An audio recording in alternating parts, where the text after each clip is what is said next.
Hey guys, welcome back to another video on my channel. Today it is Snapshot 25w18a, and this one brings some decent quality of life changes to the 1.21.6 update. So there are two changes to recipes in this update, and I've just granted myself every single one of them. The first one comes with leads. Leads no longer use slime balls within their recipe, just to make them easier to obtain early game. As you can see, the recipe is now just string. I like this. Slime balls were a bit weird inside of the recipes, and obviously slime isn't something you can get when you first load a Minecraft world, unless you spawn near a swamp. But this just makes them a bit more consistent. It also does help with inventory clutter, because you don't need to have a load of different items to get some leads. And then the second recipe change is for the dried ghast, which you can see right here. The only thing they have changed about this is it no longer requires a bone block, it now requires some soul sand. Honestly, I'm not sure why they've made this change, but this is a change they've made. I don't think this makes them any harder, because they still require 8 ghast tiers, and obviously to find ghasts, you need to go to a soul sand valley anyway. So that's the two changes to recipes, and the lead one is a really good change. The dried ghast, I think, doesn't really make any difference. Now, there is another change to dried ghasts in this update, but for that, we need to head to the nether. So if we quickly just build ourselves a nether portal, and we head here, let's hope we spawn in a crimson forest. And we did. That is a good thing. So the change here is piglings now have a chance to drop the dried ghast blocks when you barter with them. It doesn't seem like they are that common, so it's not a guaranteed way to get them. But if you trade with them enough, there is a chance they will be dropped. This does also make them renewable now, apart from a recipe. Because if you build yourselves a Piglin Barter farm, you can obviously get unlimited of the dried ghasts, as long as you have gold. So I've now opened the Piglin Barter loot table, which you can see right here. And if we just have a look through this, you can see that the dried ghast is right here.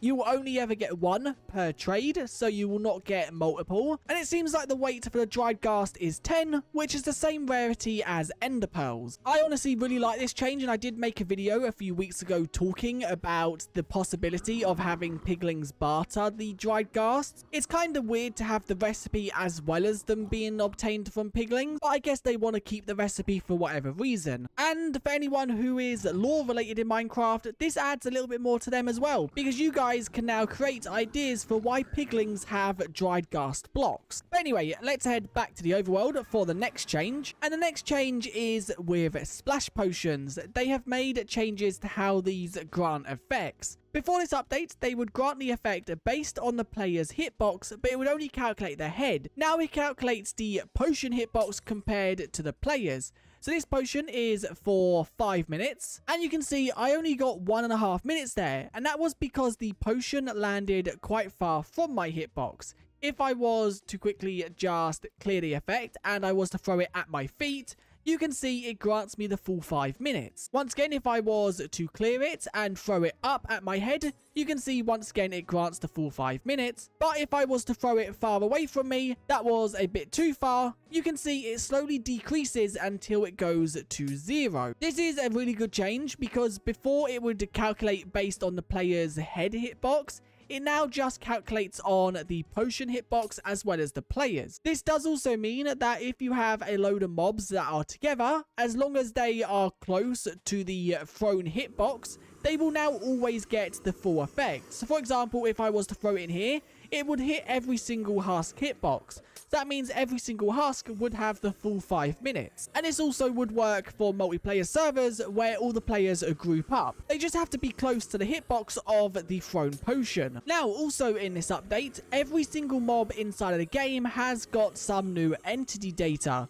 So if I just get the entity data of this husk, there are now 2 new values with the entity. I don't know if they're specified by default, but if we quickly just have a look, we might be able to find them. Okay, from looking at some entities, it seems like these values are not specified if they are not given to the entity. But if we quickly just jump to the patch notes, these values are home position and home radius.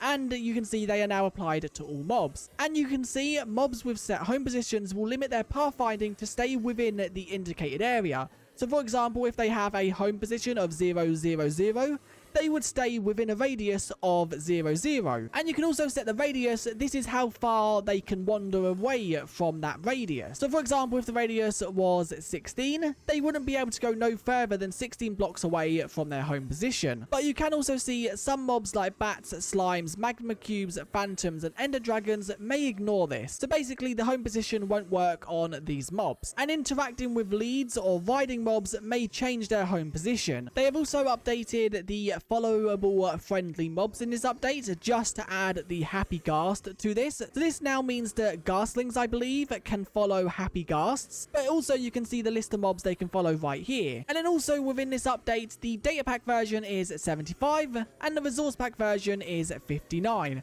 They have also made it so all JSONs in worlds, packs, and configs are now passed in strict mode. And then there are once again some changes to resource packs in this update. They've updated Unifont to 16.0.03, and they've also now made it so locator bar arrow up and locator bar arrow down can now be animated with MC meta files. And then once again, there are some information here on the Unifont update. Then as for bugs in this update, there are very few, as you can see. A lot of them are just small minor things, like in the sand tag, the suspicious sand appears twice. Experience orbs thrown from bottles of enchanting are very prone to getting stuck inside blocks. And then also happy ghasts and ghasts aren't affected by potions thrown on their heads. And then one that could be game changing is happy ghasts home slightly drifts over time. Now that is it for this snapshot. Once again, it's a very small one. It's looking like we are coming to the end of this snapshot cycle unless they have some new features in store in weeks to come.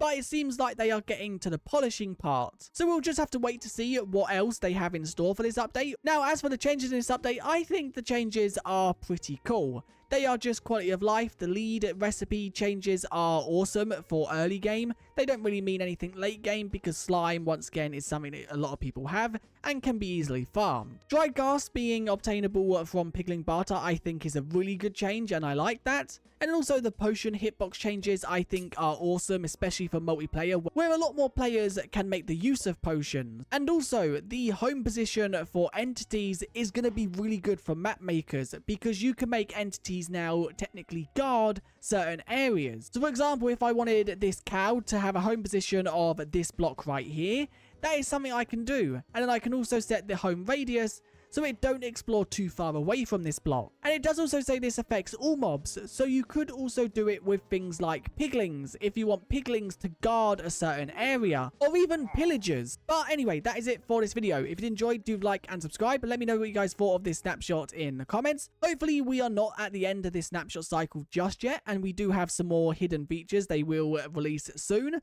But not gonna lie, this update is pretty solid if that is everything. And I guess I'll see you guys in another one very soon. Thanks for watching, and I'll see you guys next time. Bye!